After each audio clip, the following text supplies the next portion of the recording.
Welcome to the Poleshift News, guys. Before we begin, I want to thank from the bottom of my heart all those people that have recently made a contribution to the anniversary fundraiser, what we're doing here. Really, guys, I can't, and I don't want anyone to ever think that I'm not thankful for the support we've got. Just look where we've arrived today with all the the help that we've had over the last 6 years on YouTube, and we've now got a website, an observatory, and I've got some real great ambitions to do and deliver a lot more than what we are on this website. I'm going to start adding from a very established financial organisation some financial reports, because I think the more I can offer you guys with regards to a multitude of things, not just geo anomalies that take place, and we're going to have a good rundown of all those anomalies, from the magnetic pole reversal, sunspots, earthquakes, volcanoes. We're going to do it all in this video. But like I say, I've got some great ambitions to further better all what we're doing now, but I don't want to let those great ambitions overshadow the small success that we've already got, because that is really already in the bag. It's a small success, guys. We have not just talked about these events, we've taken it a little bit further. We've built equipment specifically to monitor the magnetic North Pole migration, and more recently the magnetosphere. I can say that later on in this year we're going to add oxygen sensors, which is going to give us, even though it's just based in the UK, at least we know if there's air or oxygen around the UK, it's got to be it's the same for the rest of the planet. Maybe at some date in the future we can have more of these sensors put around different areas of the planet. Someone did recently ask if I could send them a copy of the program which I run on the breakout boards for the magnetometer, and I do appreciate you supporting the channel, but it took me 2 years to program those sensors, and it's not just a case of having a couple of Arduinos and a magnetometer. These things are wireless. There's a great deal of effort gone into writing the programs for that, and like I say, it's very bespoke. Nobody else has got the same sort of equipment, or more importantly, the program. The equipment is one thing, but having the program is another. And I invested a great amount of time into that, and it's not something I would just freely distribute to anyone else because of the amount of hours that went into writing that program. And it's always ongoing as well. We're going to try and get the data being transmitted to the router first, and then up live on the internet at some point. So yeah, I've got some great ambitions, guys, and I'm only going to continue delivering the best service I can. And like I say, I'm not just talking about these things, we're actually doing a little bit more. There are some great channels on YouTube, just to mention a few, and I'm sure you already subscribe to them. There's Adapt, there's the Open Hammer Ranch, there's the Ice Age Farmer, and they're all delivering some real great information on the current events, such as the Grand Solar Minimum. And we do talk about these things as well, but we also cover, which has always been my theory, the cause behind a lot of these things, putting the Grand Solar Minimum to the one side. The changes that I believe that have taken place on this planet as a result of the magnetic poles migrating are stretching across all the anomalies. When we have a weakened magnetosphere, that in itself adds to the problems of the Grand Solar Minimum. They both allow more cosmic rays into our atmosphere, and as a result of that we get more rain. If we've got weakened magnetosphere, I believe it definitely has a role to play in the strength of the jet streams, the subtropical and the polar jet stream over the northern hemisphere, and the same over the southern hemisphere. And we're seeing, great changes with those intertwining, mixing, and delivering, all this extra precipitation that has been caused as a direct result of, extra cosmic rays entering our atmosphere from both the grand solar minimum and the weakened magnetosphere. So let's have a look at some of the anomalies then that are taking place on our planet. Just a little rundown, and so we'll just briefly talk about these then. So let's kick off then with the first anomaly, which is the South Atlantic magnetic anomaly, usually just referred to as the South Atlantic anomaly. This is one of the weakest regions of the Earth, with the magnetic intensity being the lowest. As you can see, it's coloured blue. But it's been known about for quite some time. Even in the 50s, there was some atmospheric nuclear detonations in this region to see whether they could develop some radar jamming technology out of it. But I would suggest that this is probably one of the regions worth keeping an eye on our planet, because where the magnetosphere is the weakest, and specifically in the South Atlantic anomaly that is the case, there is the possibility for early signs of sputtering. This is what stripped away the upper atmosphere on Mars at some time, and once that had gone, it probably was then able to strip away at the water vapour on the planet, leaving it the way it's looking today. So what we wouldn't want to see is this region increasing in size. So when you look at these sort of maps of the intensity, it's worth keeping your eye on to see if that region is expanding during this magnetic pole reversal that we're in right now. Moving on to the magnetic pole migration, guys, over the last year we have almost, on the 15th of May, completed 1 year of tracking the magnetic North Pole, and we've covered that every 3 seconds of the day till the 15th of this month. The conclusion of what we've got already based on what we've collected is almost there. It has almost moved 1 degree, which means that the pole is still migrating westerly towards Siberia, and it has covered a distance of around 47 miles from last year. It hasn't increased in speed as it has done in the past. We've had an increase in speed where it's covered more distance in short spaces of time. It hasn't done that yet. So that's its current situation.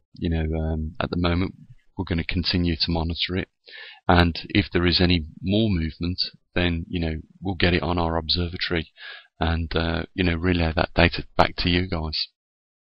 Another anomaly that we observe at our observatory more recently is the Magnetosphere Strength, because we are 20% down on the 100% protection that we should be having, and as a result of that, we're going to get more cosmic radiation in, which is going to lead to more water vapour in the atmosphere, and with the weakened jet streams, this is going to deliver it from the northern hemisphere to the southern hemisphere due to the intertwining jet streams. And this is a new anomaly that is recently, over the last 15-20 years, been noticed to take place on this planet.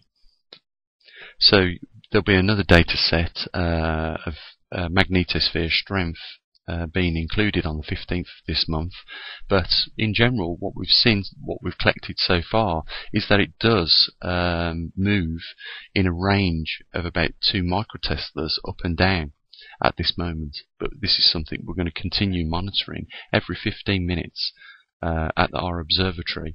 And remember that the magnetosphere and the behaviour of the magnetic north poles are both jointly part of the one thing that generates it all from the interior of our Earth, which is the magneto.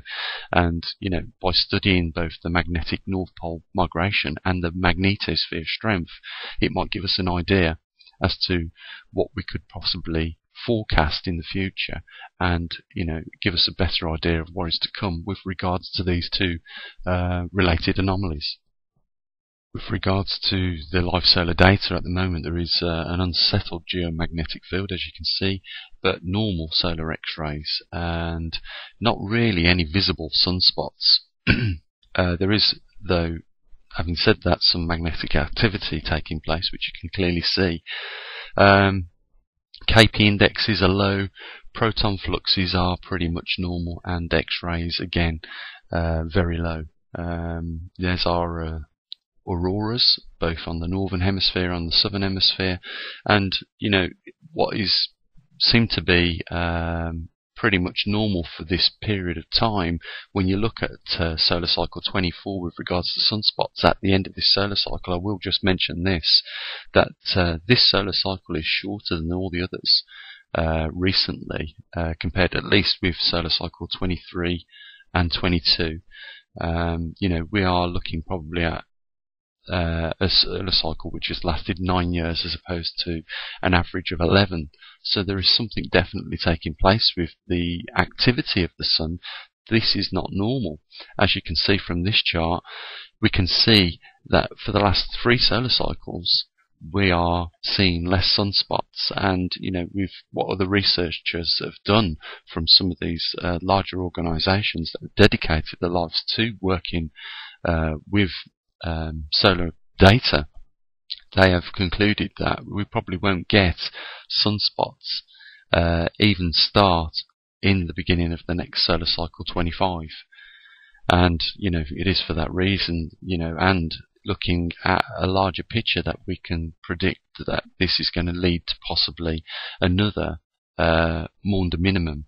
Something that's not quite often mentioned, that we're already at numbers with regards to sunspots close to the Dalton minimum, and yet this minimum hasn't officially been classified yet by the larger organisations such as NASA and NOAA. But it is my prediction that we are not just, which might come as a surprise to a few of you, in an ice age already, and we have been for many thousands of years. We are probably, when you look at sunspot observations over 11,000 years, probably going back into another ice age, because during the last ice age was probably the time, as you can see at the 10,000 BC mark on this chart, where we just came out of the last glacial period. So we are trending to go back into another glacial period based on sunspot observations, which are probably done more not on actual observations but more on carbon-14 and also the study of tree rings. Guys, I wanted to at some point get the camera out and just show you the condition of the foliage around the property that I'm at the moment, because there are still some trees that haven't even put the leaves out yet. Can you believe that? We're in May, nearly, the 11th of May, and still trees haven't put any of the foliage out. Just some of the noticeable signs, if you're observant of the changings that are already taking place. Another one is to keep your eye out for in the UK especially, is another anomaly which wasn't very common 5 years ago, and that is sundogs. And that's just an indication that there's more ice crystals in the upper atmosphere. And the other one is cirrus clouds. When you get these cirrus clouds, that's another indication of ice crystals forming in the upper atmosphere. These are not common at the position where we are in the UK, 50 degrees. This is more common in Arctic circles. So just bear that in mind. I know a lot of us barely look up from our iPhones these days, but if you just do, you'll notice the changes taking place all around us.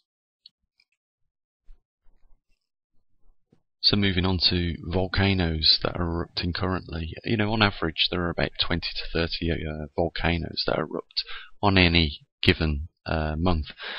But the amount of volcanic debris they put into the atmosphere is still within acceptable limits when you compare everything else that's in the atmosphere in abundance.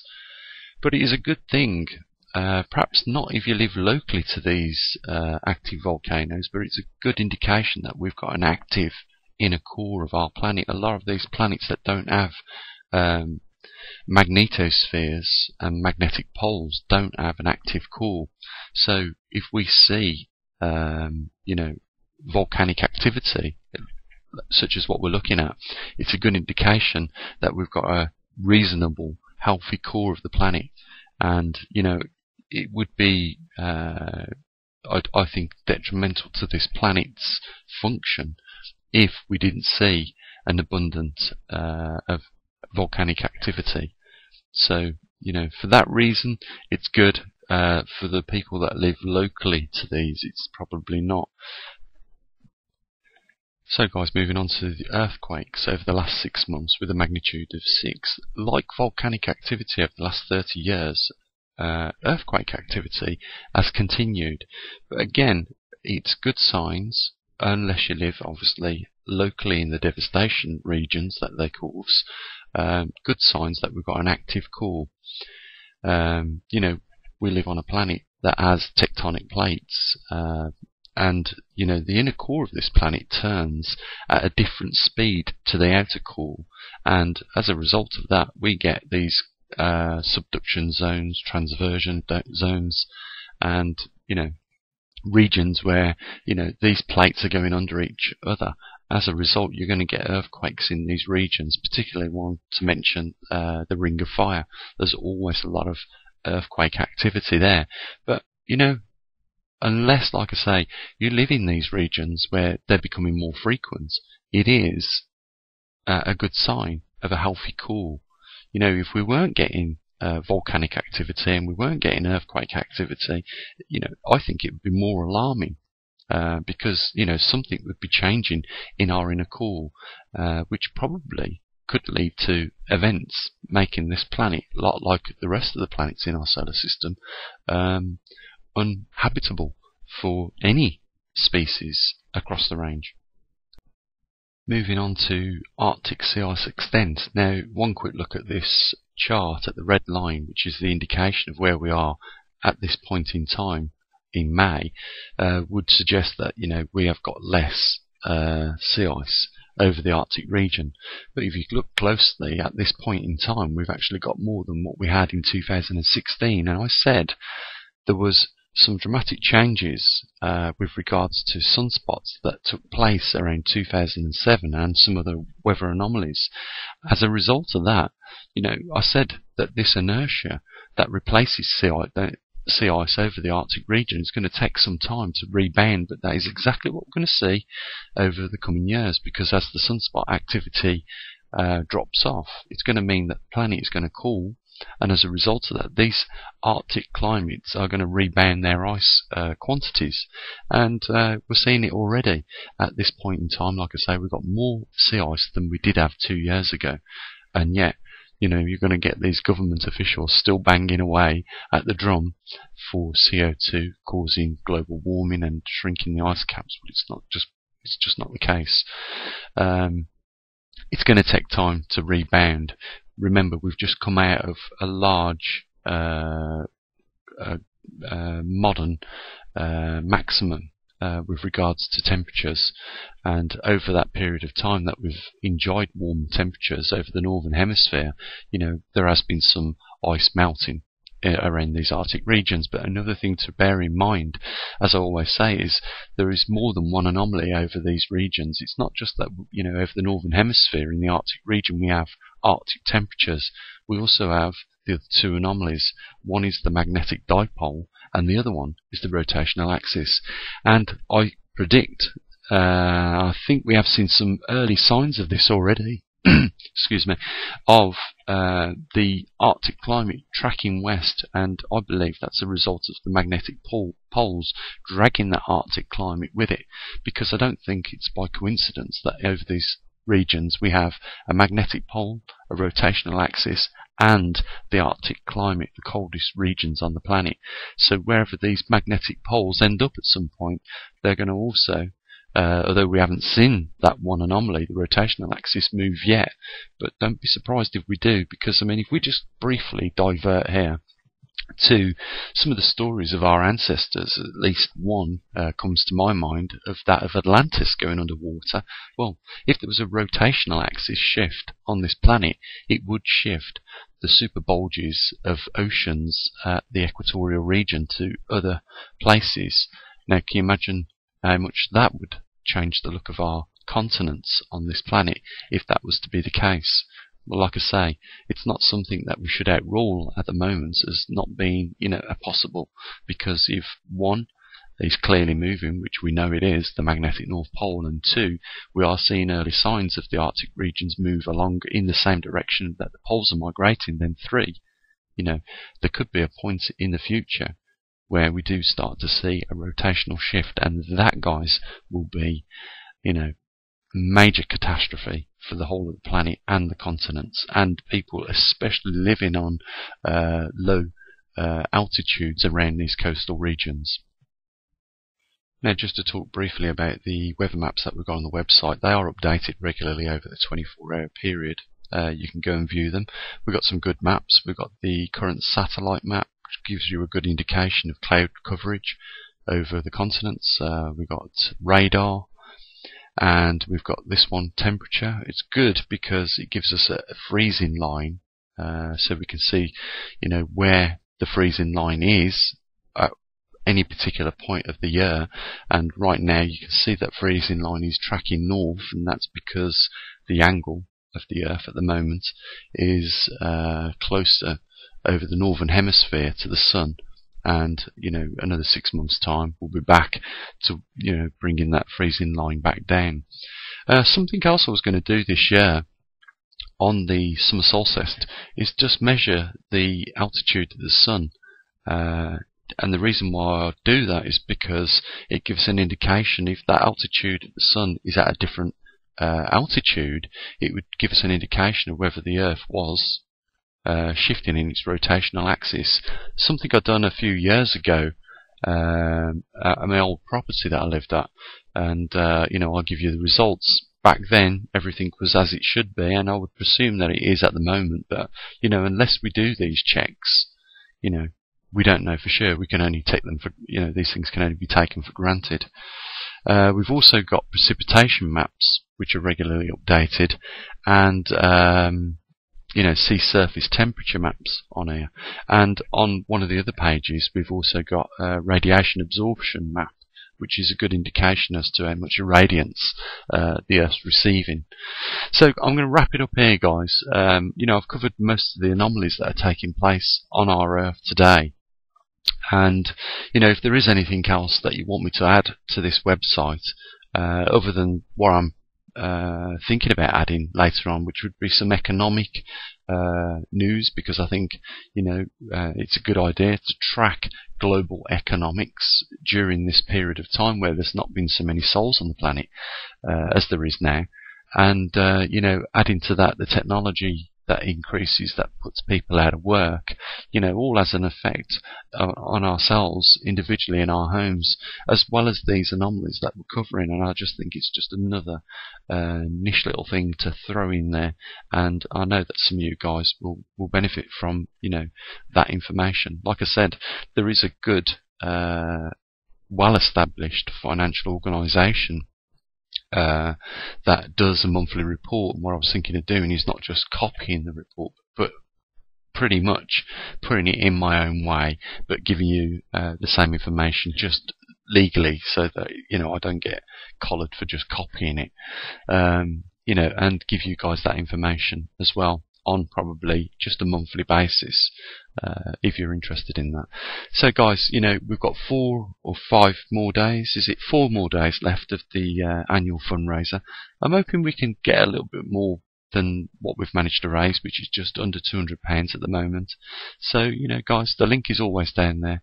I won't go on about it. It's there if you want to help support what we do on this channel, and you want to help keep it free to all on the website.